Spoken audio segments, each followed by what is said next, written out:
listener. So this problem has been with us through the ages. Shut up. People were asking about this in the 1800s That is and we still are. We insane. haven't solved the problem of the bridesmaid. 1, 2, 3, 4. 1, 2, 3,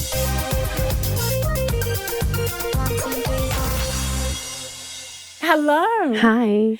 How are you today? I am swell. Cool. Have a quick update. Great. So we had a possum man come and we found the hole that the sugar glider came out of, and it was behind the TV, which makes sense now why it was running towards the TV. It was trying to find its way back into the roof of the house.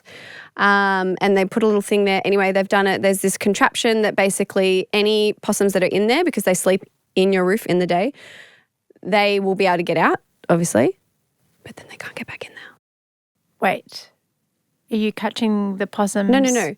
So they leave the house. Yep. And they can't get back in. Oh, so great. no new possums can come in. Perfect. But the possums will go out for their activities because they're awake at night, and then they'll come back and they'll be like, oh, I can't get in.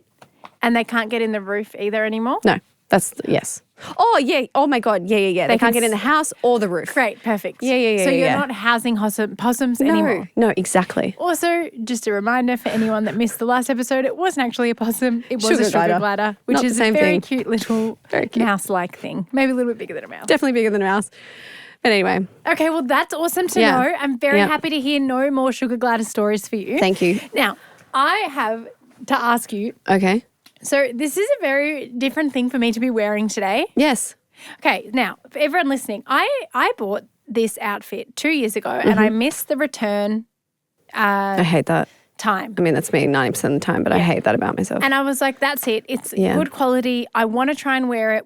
Because when I Hang first on put to it it. on, essentially what it is a shirt and skirt in one. Kind of like a utility style. Yes, Shirt, exactly. skirt. Or safari. I could be going on safari, right? No? Let's go utility. It makes it sound cooler than safari. Cool. Anyway, I saw it online. I saw this shirt and skirt in one It with does like a look cool. belt thing. And I was like, oh my God, how efficient is an outfit? Like you look so put together, all the same colour, but you don't have to wear two pieces. Yeah. And then I forgot that I'm very tall and I have a very long torso and it is just really short on me. It looks great. Oh, thanks. I don't know. I've hardly worn it. I've got bike shorts underneath just in case, for YouTubers, just in case, so they don't see my undies. But anyway, I thought, you know what? I'm going to give it a go today. Good. I'm glad you did. Thank you. Will you wear it again? I don't know. It's not super practical. Okay. So, but I would like to get some more wear. It out of looks nice. Thank you. Maybe now I've worn it once, I will. I've got sneakers on. I probably wouldn't wear it with heels because it would be so short. I feel like you could. Dresses don't get shorter with heels. But they feel shorter because I feel like heels make your legs longer. So the ratio of skirt to leg is different. Honey, you got the longest legs in history. Like, there's already a very I just feel like it short looks ratio. really short already. I'll try. Okay. Yes. Nice. Well, I think you should wear it again. I think it's nice. Thank you. I have another question for you, actually. Okay. How long has it been since you've cooked a kick recipe? Me? A while. Dalton? Not as long because he is the dedicated chef in the house. Nice. What about you? I will admit it's been a while because I think I've been in this phase of either like quick microwaving my meal, my ready-made dynamic meals, or I've been just like meat and veg. You know, like simple, quick, whatever. Uninspiring. I mean, look, every now and then meat and veg is good dinner. I mean, it's a great dinner. But I have to say, it's just I don't think about it and I just do it, you know? we've had that a lot lately. Yeah. It doesn't bring me as much joy as And like that's- a hearty. agree. It is still a hearty meal, but it's just not like a. All the flavours and stuff. Agreed. So I wanted to go back and look at some of my favourites because as much as I was like ready to kind of dive into the kitchen and actually following a recipe and getting the right ingredients, I had the motivation for that. I still want to do something that I've done before and that I know I love. So I had the one pot enchilada and it was so good. And I'm not like surprised by that because I've had it before a million times, but I just think it was a reminder that when you do have that motivation, like follow a recipe. And it was also very mindful, may I say, following a recipe rather than chucking things on and then half chatting to this person and doing something on my phone while I was doing it. I had to be really like, okay, I'm going to follow this and be mindful and enjoy making this meal. And it was really nice. I thought of you. love that.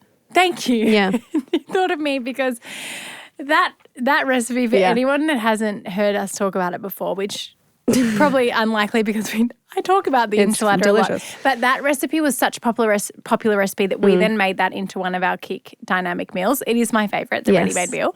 So while I have not cooked that for a long time, I have had a lot of them And they're because they are delicious. my favourite. Yeah. And that's what all of the dynamic meals are. If you haven't checked out the range, they are all like our favourite and our community favourite recipes from the app. So if you can't be bothered cooking and following the recipe, they are there for you. We'll put the link in the show notes. Okay, Steffi. Now, today, everyone, I walked into the studio with A very old book. a very old book. Yes. And Steffi said to me, "What the heck have you got? Is that a real book?"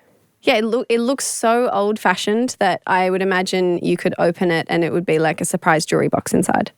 Well, I will tell you. It is an it's pages. actual book. Oh my God, how old is that book? Okay, I'll tell you. So this book is from 1878. So it is a very old book. Wow. It is called The Ugly Girl Papers or Hints for the Toilet from Harper's Bazaar. So this is like an original Harper's Bazaar. And they used to print them What? like an actual book, a hardcover book. And That also, is so I'm dead, cool. it's called The Ugly Girl Papers. Wait, can I have a look? Yes. That is so cool. Yes. Would you like to know where I got it? Yes, I would like to know where you got Okay. this. I got it on Mother's Day. That's very sweet. Now, Yeah.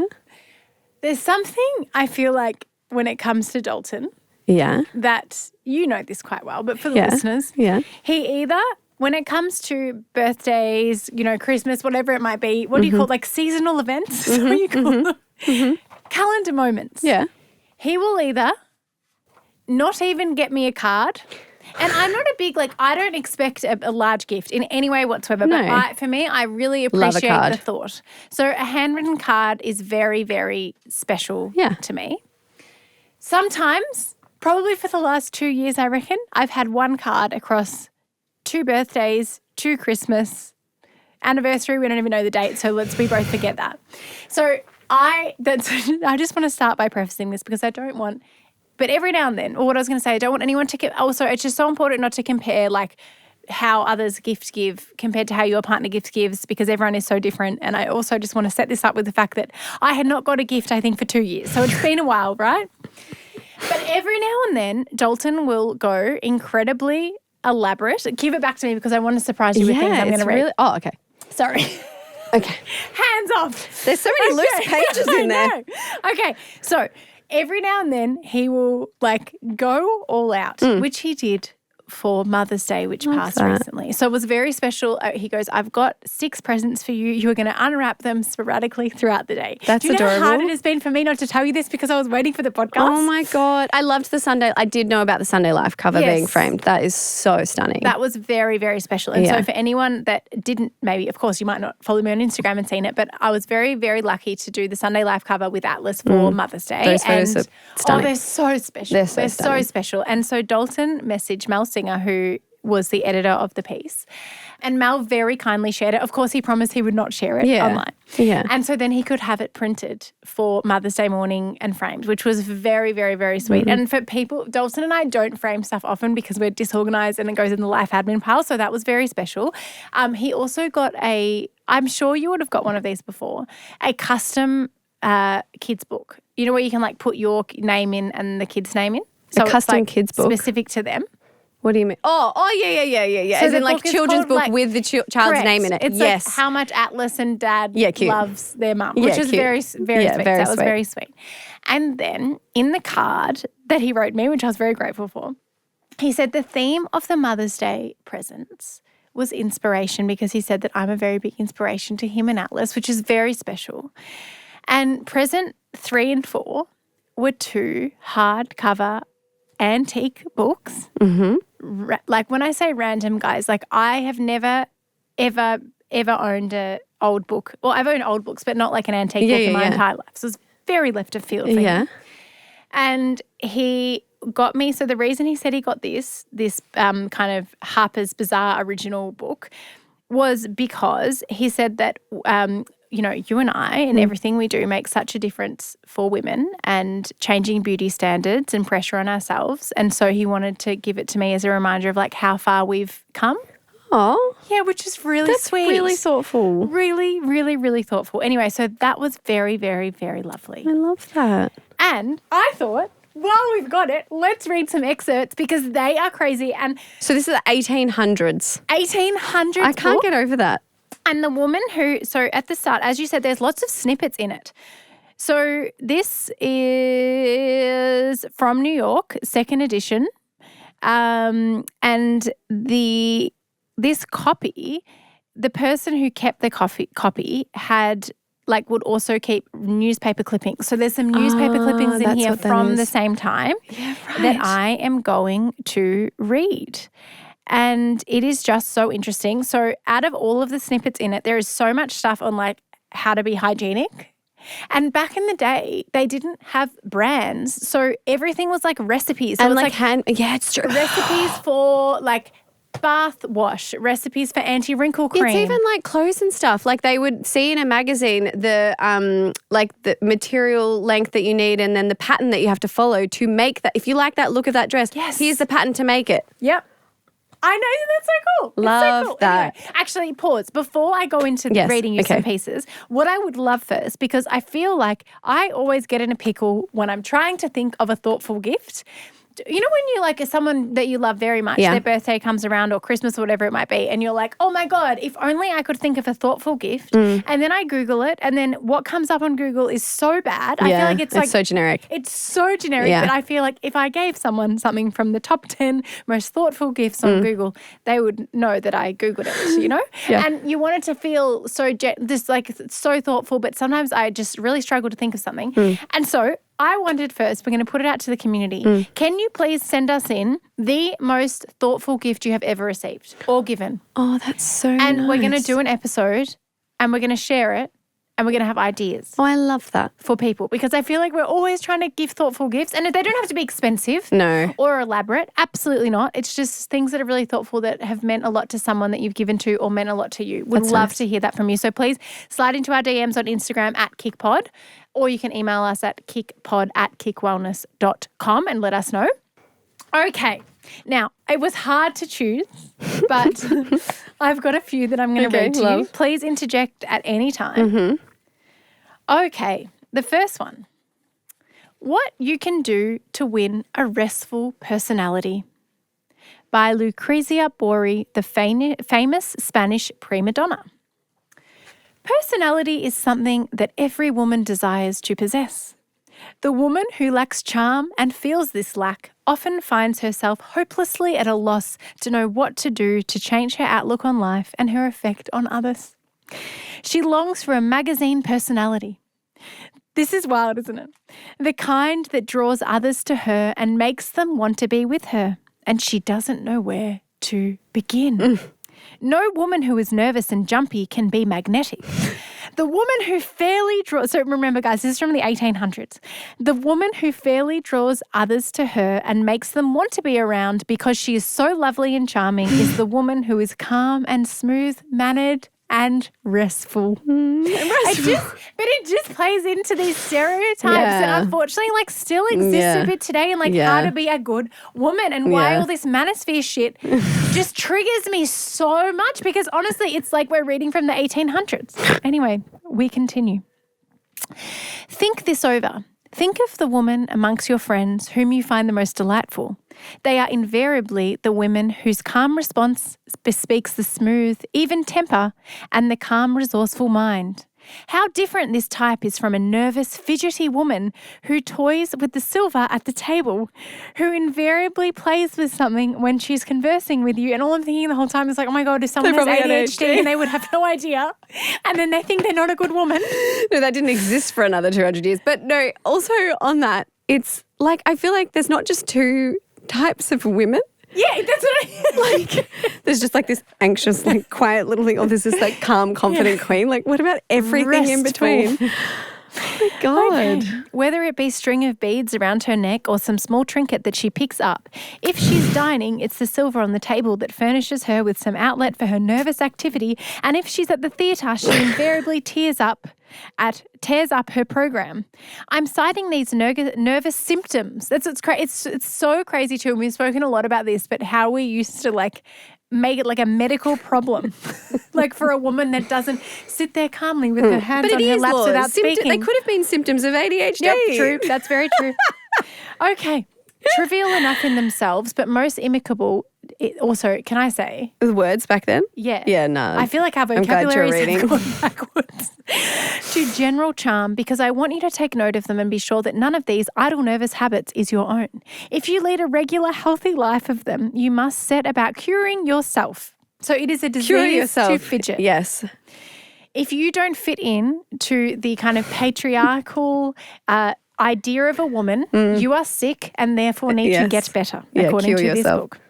It's only a matter of willpower and of building up your bodily health until you acquire the graceful calm that you long to possess. So technically, if you had ADHD and you fidgeted all the time, this is saying that if you had willpower. Yeah. Mask the fuck up.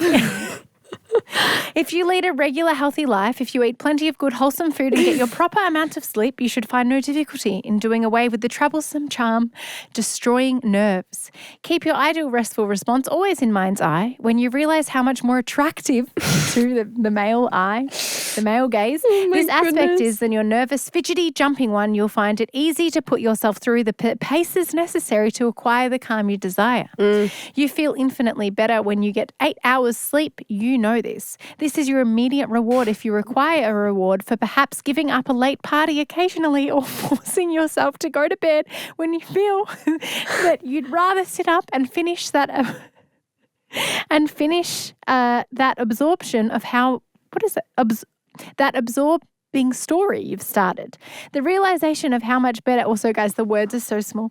The realization of how much better you'll feel tomorrow should be reward enough. Your calmer, steady nerves, brighter eyes will endow you with charm and you'll gradually achieve the restful personality that is normal for any perfectly healthy woman to have. Isn't this insane? Lindsay and Steffi, give me your thoughts. Wow. I mean, like, yeah. I mean, we know. I mean, things like ADHD symptoms, which sounded like a lot of those things, like that didn't literally exist for women until, I don't know, was it like 40 years? I don't know. It was not that long ago that women actually started getting diagnosed. It was men and boys, and then they started to see it in girls a little bit ago, but it was still only a childhood thing, and it was very underlooked at. So it's just, it's no surprise to me, but it's also like just, I think you just have to laugh, unfortunately, at like how fucking barbaric that is. Linz, what do you think? Yeah, it just makes me sad to think of women living in this time, like how unlimited their lives must have been. Yeah, it's very true. God.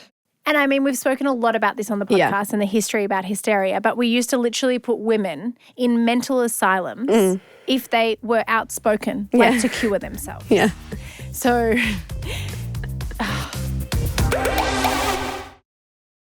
One, two, three, four. Okay, next one. This one's called beauty building. Ooh, I'm intrigued. So here's some tips on how to build your beauty. And that was the other thing through the theme of all, I haven't read the book yet, but through all of the newspaper snippets, they're all about being a good woman, and being a good woman is being like a restful, beautiful woman. Okay, beauty building. Save money on toothsome trash and spend it on reliable masseuse. Okay. Save money on clothes and spend it on your complexion. An ugly skin and beautiful apparel fight it out together. There is the complexion brush, the fortnightly steam bath, the purest of olive oil soap, complexion bags of bran, bleaches such as benzoin. Benzoin is the most popular ingredient through all of these recipes that I've read for skincare. Health bread such as whole wheat, cooling salads, hot water for internal treatment and hot water for external treatment, and cold water and tepid water and electric and vapor baths and sponge baths, 9 hours sleep, 5 miles a day in short skirts, hygienic underwear, an afternoon nap, health, perfect health. The road is hard to climb that leads to beauty's castle. Isn't that just 5 miles a day in short skirts? So back in the 1800s, the recommendation to women for being healthy was to walk 5 miles in short skirts. A man definitely freaking wrote that. I'm sorry, but also with all of these standards and things to follow, like no wonder women didn't work because like the time to all of that would fucking take. Exhausting. And that's what we existed for. Oh. Okay, do you want one more? Yes. Okay. I won't read this one, but there was one called How to Steam the Lines Out of Your Face.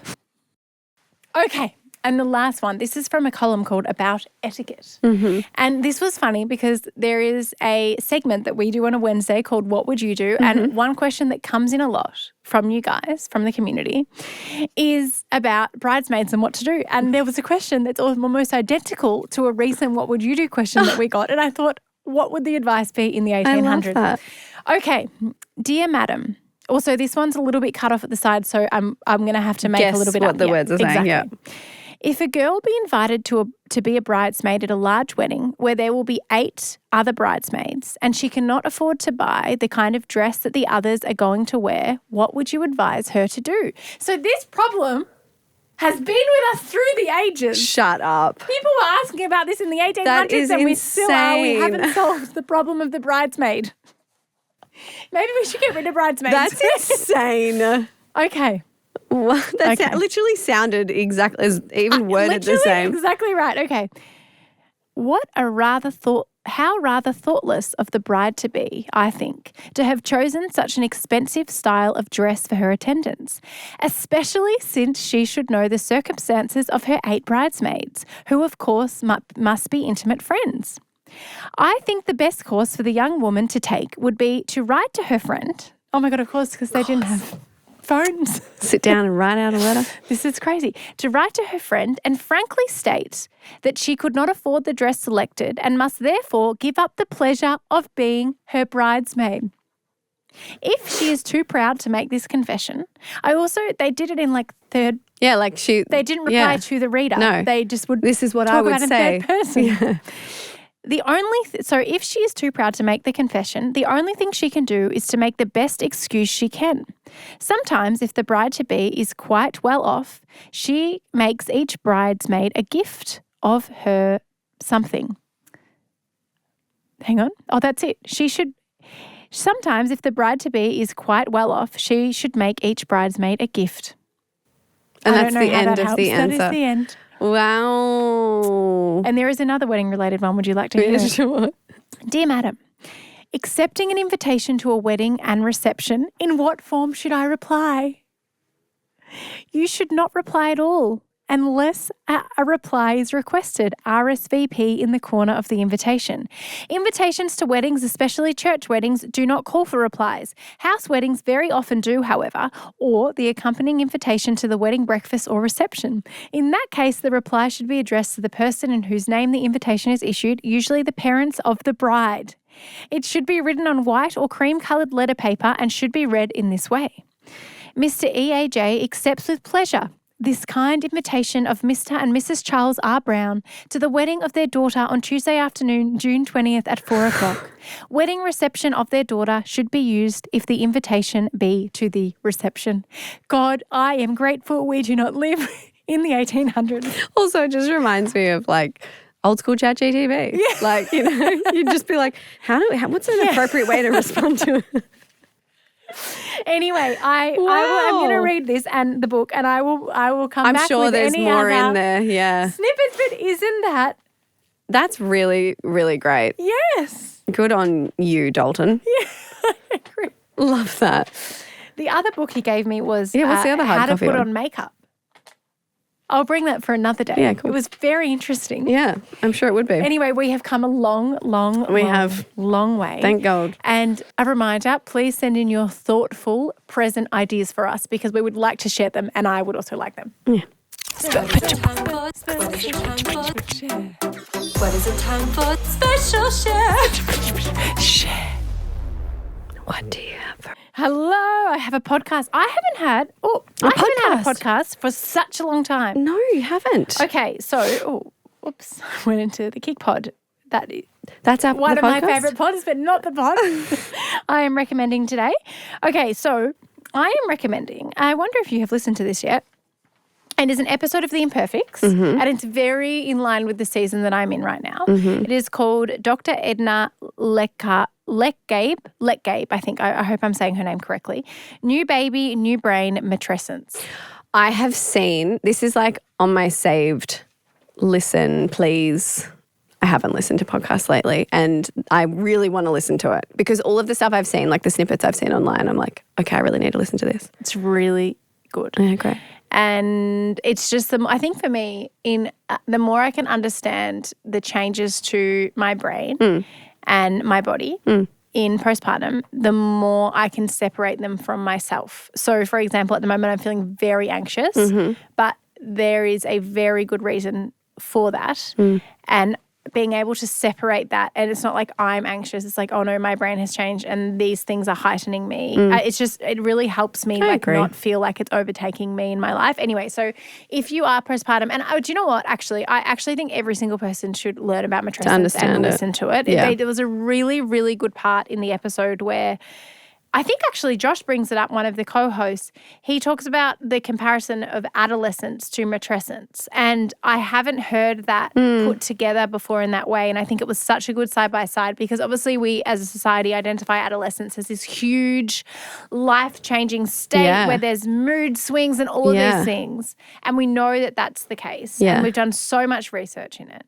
But as always, we have not done hardly any research at all on women's health, and obviously giving birth is a women's health goes into that category. And it's just so interesting to learn more about it, and also to hear it being put next to something like adolescence that we take so seriously. Like why do we not take matrescence as seriously? It's crazy and blows my mind. And actually on that, I don't know if you saw this, and again this is wild and blows my mind, but there has just been a new advancement in, I think it was out of the UK. I saw it on the BBC, in childbirth, a new way to get a baby out through a vaginal birth. It's like this big plastic thing that goes on their head to help guide them out. Isn't that a vacuum? No, it's not. It's new. It's a new thing. Yeah, it's a new thing. It's got like we'll put the link in the show notes. Yeah, you cool. need to see it visually. But as I was watching that video, it's a less intrusive or forceful would be the word, I'm not sure, on the baby's head, essentially. So Invasive. It's more gentle.